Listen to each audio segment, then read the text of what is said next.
Alright, ladies and gentlemen, it is currently Wednesday night, closing in on 9:30 p.m. So, how many hours ago was this? Hold on, let's see here.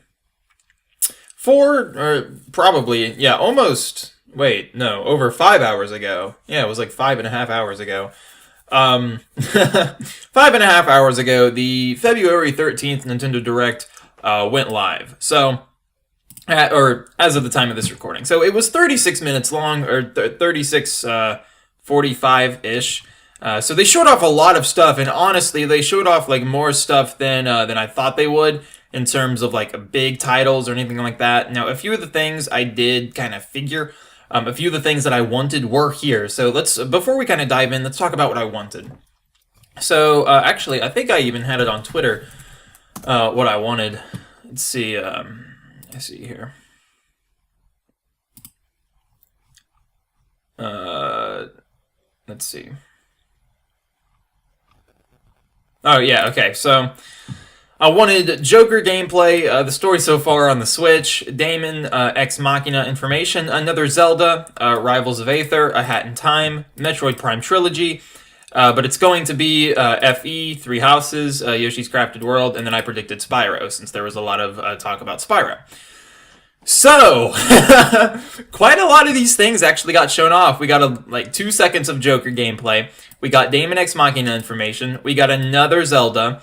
And then we got FE, Three Houses, and Yoshi's Crafted World. So that's 1, 2, 3, 4, 5. 5 out of 1, 2, 3, 4, 5, 6, 7, 8, 9, 10. Okay, we got 50%. We got 50% right. So... but those are kind of the things that I realistically wanted. Like, obviously, there are just some games that I would absolutely die for them to be on the Switch. Maybe not literally. And just, truth be told, there are some games that I just, honest to God, do not think will ever see the light of day on a Switch, which, isn't a bad thing. It's just, realistic. So these were kind of my realistic ones. I kind of did go overboard with the story so far on Switch. It was thanks to this guy here, Dominic, who brought to my attention about 0.2, which I forgot was a part of the story so far. But one of the reasons that Kingdom Hearts 3 was kind of having Switch issues was because of the engine that it was on. Back when there was an interview forever ago, like 2015, No, it wasn't 2015. Back in like 2016, 2017, when next-gen Nintendo rumors were starting to sprout. They were asked in an interview, will they be making the transition to the next gen Nintendo console? And I'm pretty sure Square had said, not Nomura, Square. No, actually, I think it was Nomura had said that they were kind of working on it, but just because of what engine they were using, they weren't at the time, because they did switch engines eventually. They weren't able to make it compatible. So I forgot that 0.2 worked on the same engine. Which is what the story so far composes of. So, I mean, I guess you could just kind of fit 1.5 and 2.5. That's kind of the only bulk of the bundles that I would want anyway. Just mobile Kingdom Hearts 2 would be godlike. That's it. Just not even 1.5 or 2.5. Just Kingdom Hearts 2 Final Mix. That's all we need. That's all we need. Like no Birth by Sleep Final Mix. Nothing. Just Kingdom Hearts 2 and maybe Kingdom Hearts 1 Final Mix. But so there was a lot that they showed off here.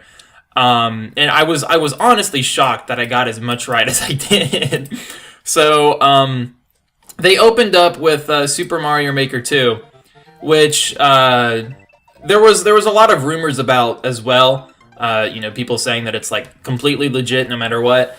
Even one of the old Smash leakers, whose name was Vergabin, even he kind of shed some light on Super Mario Maker definitely happening. I believe so. I don't remember the exact words that he gave, but it was vague enough to still be considered a leak of sorts. But yeah, so Super Mario Maker 2 was a thing. Okay. I don't know what that was, but dumb little pop-up. So yeah, so they showed off Super Mario Maker 2. Yoshi... Oh, I don't remember this. What was this about? I'm Yoshiaki Soizu. Oh, no, that's the person. Okay, I thought that... Yeah, alright. So they showed off... Marvel Alliance, Ultimate Alliance, which is an action RPG game where you play as Marvel characters. So it's not something that I'm, like, super ecstatic for. It may be... I mean, like, I'm pretty sure there was something about online co-op. Yeah, so I could do online co-op with some friends, but I don't know. But between Smash and just some other games that are coming out, that's not any sort of a priority. Box Boy and Box Girl, it looks like a super interesting puzzle game. So this might be something I play with, you know, a friend of mine out of town or whatever, you know, when we don't have anything else better to play. It's a fun little puzzle game. Nothing too big there. We will turn it up a little bit because that's very quiet. This was big.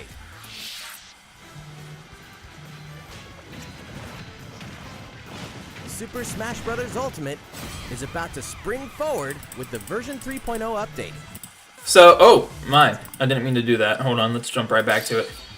So they announced version 3.0, which really shocked me. Like, I was not expecting 3.0 to be announced anytime particularly soon, especially in a direct.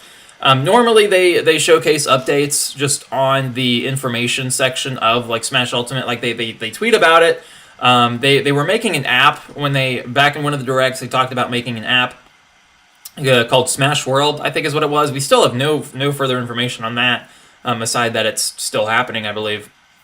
But yeah, no, they don't normally talk about updates like this in directs. Granted, actually no, this isn't the first update we've had since launch, obviously, because it's 3.0. But it is the first update that we've had that's corresponded with a direct. Like, we haven't had directs, you know, with like 1.2 or with 2.0.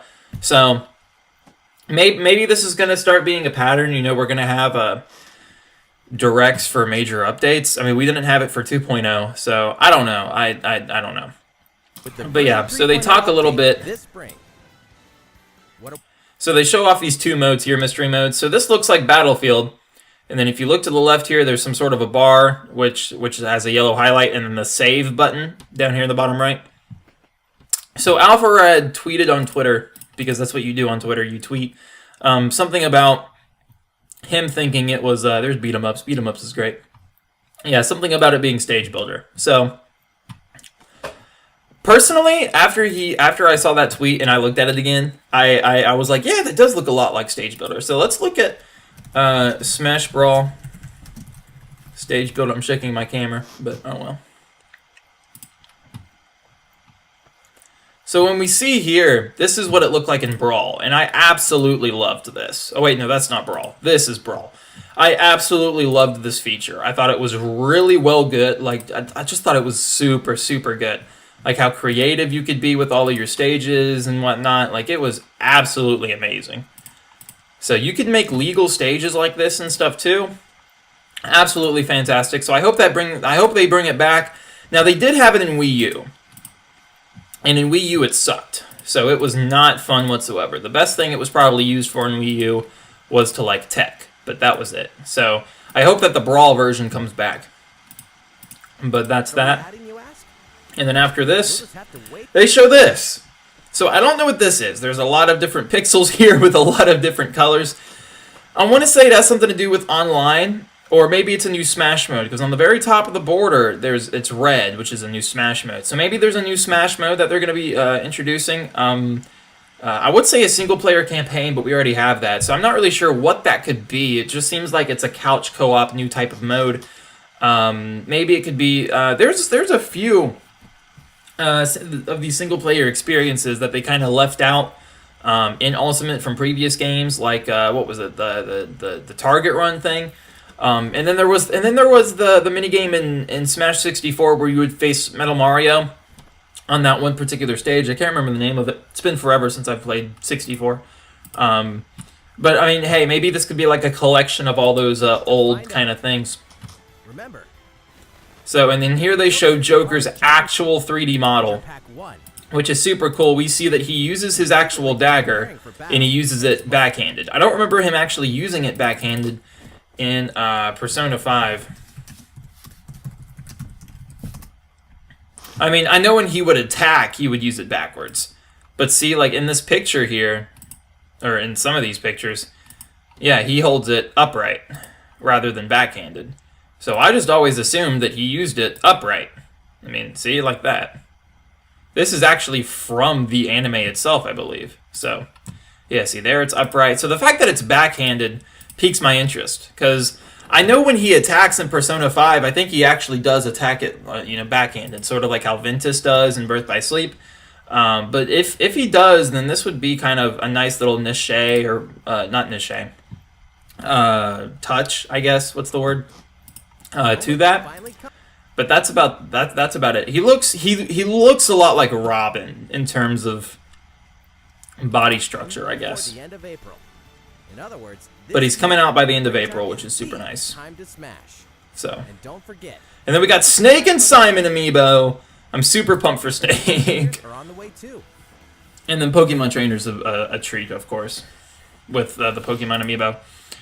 So that was that. Then we got Captain Toad Treasure Tracker updates, which added co-op and new levels and stuff. So it looks super nice. This is not a game that I'm into.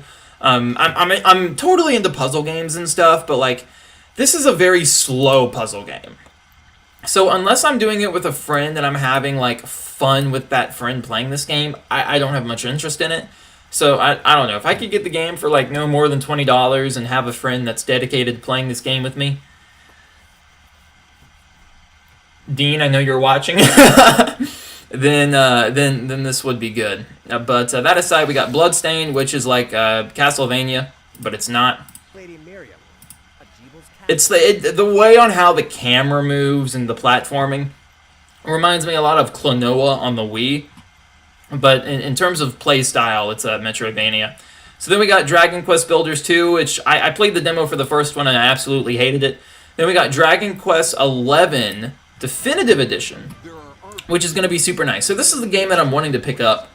There was a YouTuber who I followed for Octopath Traveler. His name was O Richard. And after, Octopath Traveler came and died and everything, well, not died, but after it came and it released and everything, Dragon Quest released very soon after. And so he switched to doing Dragon Quest 11 gameplay and stuff. So, which in turn got me into, waiting for this game. So I knew that Nintendo had confirmed a while ago, like before the Switch was even officially announced, when the NX was just a rumor, that they were working on Dragon Quest 11 being playable on that. So finally here we have official word on that. So there's Dragon Quest 11 Definitive Edition, Disney Tsum Tsum or Sum Festival. And as soon as I saw this, I was on a call with my friend KG Ghost, who's been on the channel before, David. As soon as I saw the Disney thing, I was like, oh, that's it, guys, Sora for Smash. So, but it was hilarious, just because, oh, God, if that would have actually happened. And it will never happen, but I had hopes. So then we got some Starlink Battle for Atlas updates, which is super nice.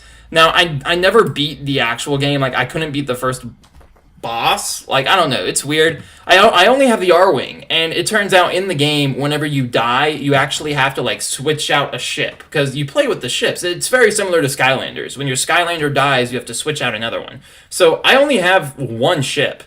I don't plan on spending $12 for another one. That's pointless. And you may have to switch out pilots, too. So you need two pieces for one extra life, and that's just, it's bothersome for me. It's a terrible way to play the game, in my opinion. If they were cheaper, but Nintendo with little figurines knows the not price and demand, what's it called? Something like that. So they're not cheap, to say the least. But so Atlas is getting or Battle for Atlas is getting updates, which is super nice. Rune Factory 4 and Rune Factory 5. I've never played Rune Factory before in my life, so I had I never heard of it. I didn't know what this was. As far as the texture goes, everything looks like classic 2D RPG-wise, but then the actual models are 3D. It's a weird hybrid. It seems a little bit uncomfortable for me. I mean, I can see how some people, just like it. It's not a bad thing by any means.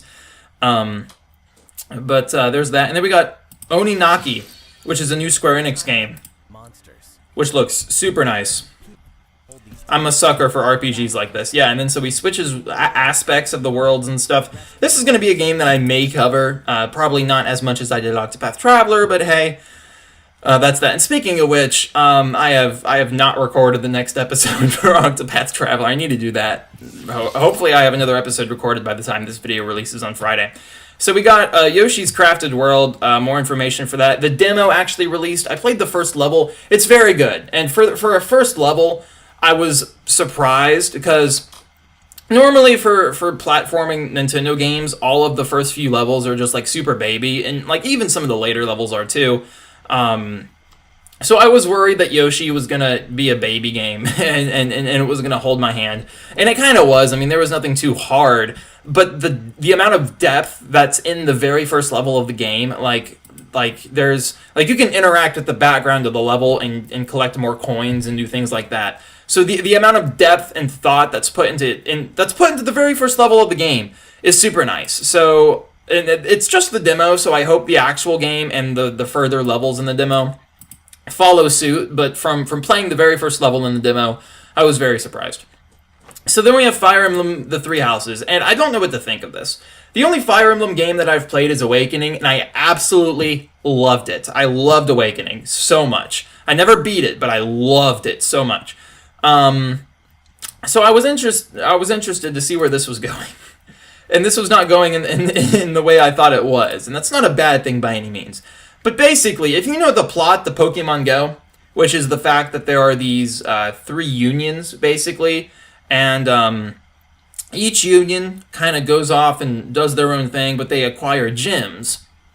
And so the winning union is the union that has the most amount of gyms. Now, it's not like, that they compare numbers by, a certain amount of weeks go by or something like that. They don't do that. They should. It'd be a nice competitive thing. Hold on one sec. But just the simple fact that, let's see, that there are these 3 unions, especially, with the red, blue, and yellow color, but that there are these 3 unions who kind of work in harmony, like it's not one's evil and is turned on the other 2 or anything that we know of. But you work as this professor who teaches kids and, trains them and stuff to go to these unions. And that's a cool concept. But I really want to know what it has to do with the story. Like, if the whole game is just you training these kids, then I don't know. It seems like a very passive perspective from the story. Now, I'm sure, once a new trailer comes out or something, then hey, that's cool. But there is going to be not a definitive edition, but like a deluxe version that comes with an art book, sound selection, CD, steel back cover, and even a calendar. So if you're a fan of Fire Emblem, and you just want to make sure that you always got your dates right, I mean, there's some very good-looking Fire Emblem characters. Wink, wink. If you play the mobile game, you know exactly what I'm talking about. But so that's coming out July 26th, so that's very cool. I'm always a sucker for deluxe editions. I got the deluxe edition for Kingdom Hearts. Do not regret it whatsoever, except if you have been on my Twitter, and then you will very much know that they screwed up the whatchamacallit. If my profile will load here. Hey guys, it's your boy. They screwed up the timeline in the art book. Like, it's pretty bad. If you look at the art book, it's pretty bad. So, but anyway, moving on. So they made Battle Royale Tetris. That's right. So I was on the phone again with my friend David as this whole thing was going on. And so when it talks about there's being 98 other people, and so you're competing to be the best one, I was like, oh my god, they made Tetris Battle Royale. David didn't know what Battle Royale was. So I explained the concept of Battle Royale to him, and he's like, well, that's not Battle Royale, because there's 98 other people and not 100. And I was like, yeah, it's kind of the thing. But so yeah, Battle Royale Tetris is a thing, guys. It exists. Wow. 2019 is a year, ladies and gentlemen. So then we got Dead by Daylight, which is a game that I've never played, but David and some other friends of mine have, and they play it quite often, or they did anyway. So when this hits the Switch, hopefully I get in on that. Please accept me into your friend group. But then we got Deltarune Chapter 1, which kind of piqued my interest, because if you follow Toby Fox, or if you just follow the Deltarune development in general, then from what I've seen, things have been extremely quiet since Deltarune dropped in September. I believe it was in September of 2018. So we haven't really had any news as far as the full game, or just any updates or anything. The Chapter 1 was merely just a demo. So what Toby Fox is known for being a very interactive game developer, an indie game developer. So the fact that Deltarune is dropping on the Switch, or the Chapter 1 of Deltarune is dropping on the Switch on the 28th of this month, February 28th, makes me think that we're gonna get Deltarune Chapter 2 on February 28th. It's just me. That's just me. Maybe it's true, maybe it's not. Maybe he's already, confirmed that or shot that down. I don't know. But yeah, so Deltarune Chapter 1 is coming to the Switch on February 28th, and I'm super pumped for that. I did play it on PC, so I don't really have a reason to play it on Switch, other than the fact that it's just on Switch, which makes it great. And then we got Daemon X Machina information, which is so good. We actually got a live demo. We got it when the direct happened, but as of the time of this recording, we got it earlier today. And so I played the very first level, and it's very nice. For a Pro controller and for the Joy-Cons, though, the B button, actually for just the controls in general, the B button is how you hover, or not hover, but it's how you ascend in the air and stuff. And the X button is how you boost. So using two at once is going to be a very optimal thing to do. Well, I was playing with my wireless GameCube controller, and so the X and Y, or the X and B buttons are very closer to one another than they are on a Pro controller or on a Joy-Con. Or at least it's a bit more comfortable pressing both at the same time. So I don't know if I should play it on a Pro controller or if I should continue playing it on the GameCube. I just played the first level, so maybe what I could do is, if the game will allow me, I know I can have multiple save files, but I could just replay the first level with a different controller. And I don't know, the game plays amazing. I just don't know if the controls themselves are an issue. But yeah, so the game's looking great. The demo came out and everything. I absolutely love its UI. I absolutely love its UI. I think it's great. The OST is a bit hard metal or hard rock for me. But it grew, it wasn't too hard rock to the point to where I couldn't bear listening to it. It was just good, in my opinion. So then we have Grid Autosport, which I think this is the live kart game. Yeah, I don't care about that. Then we got Hellblade, Senua's Sacrifice, which looked like some sort of Bloodborne game. Then we got MK11, Unravel 2, and Assassin's Creed 3. Assassin's Creed 3 looks like crap. The buildings aren't rendered correctly. It looks really bad. So unless you just want the experience on the Switch, then there's no reason to get this game. It's different from a Pocket Edition. It's not even like they tried making the game smaller, scaled, Final Fantasy 15 and then Pocket Edition Final Fantasy 15. It's not like that. It looks and it plays like Assassin's Creed 3, but texture-wise it's worse. So I'm losing my breath.